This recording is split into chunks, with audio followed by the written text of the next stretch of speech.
आपने देखा कि जनपद में तमाम बारिश के कारण और बाढ़ आने के कारण तमाम किसानों की फसलें नष्ट हो गई। हमने देखा एक तरफ तो अमीन का डंडा है, बैंकों का डंडा है, उनसे फसली ऋण जो उन्होंने लिया था फसल में लगाने के लिए, तो फसली ऋण उनका जब फसली नष्ट होगी तो वो कहाँ से देंगे। हमने मांग की है कि उनका जो फसली ऋण है उनका ब्याज माफ़ किया जाए और जो उनका जो उगाही का उनका वो है उसको रोक लगाई जाए और तमाम किसान जो आज परेशान हैं उनकी समस्याओं को देखें, क्योंकि आज किसानों के सम्मान में ही कांग्रेस पार्टी मैदान में नारा लेकर हम लोगों ने आज महामहिम राज्यपाल को ज्ञापन किया।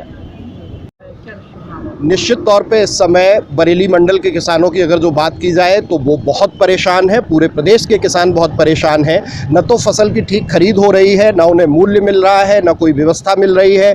बिचौलियों की धांधली सरेआम दिखाई दे रही है। उसके बाद भी ये सरकार मौन है और सिर्फ साफ साफ दिखाई देता है कि किसान का कोई दर्द आपके नज़र में है नहीं। आप सिर्फ पूंजीपतियों के हित में अपनी नीतियाँ बनाते रहिए, काम करते रहिए, और अगर जो विपक्षी आवाज़ उठाते हैं तो वो राजनीति करते हैं, षड्यंत्र करते हैं।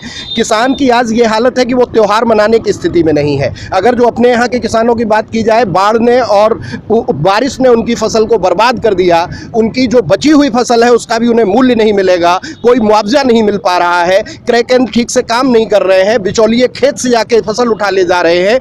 ऐसे में किसानों की आवाज़ उठाना बहुत ज़रूरी है और आज हम लोगों ने ज्ञापन दिया और प्रशासन से अपील की है कि आपको ये ठीक लड़ाई लड़नी पड़ेगी हमारे कहने पे, और अगर जो ऐसा नहीं होगा तो किसानों के पक्ष में हम उस पूरे प्रदेश में चक्का जाम करेंगे और किसानों को जमीन पर जो तकलीफ़ें झेलनी पड़ रही हैं वो इस प्रशासन को ख़त्म करनी पड़ेंगी और प्रशासन को सख्त कार्यवाही करनी पड़ेगी।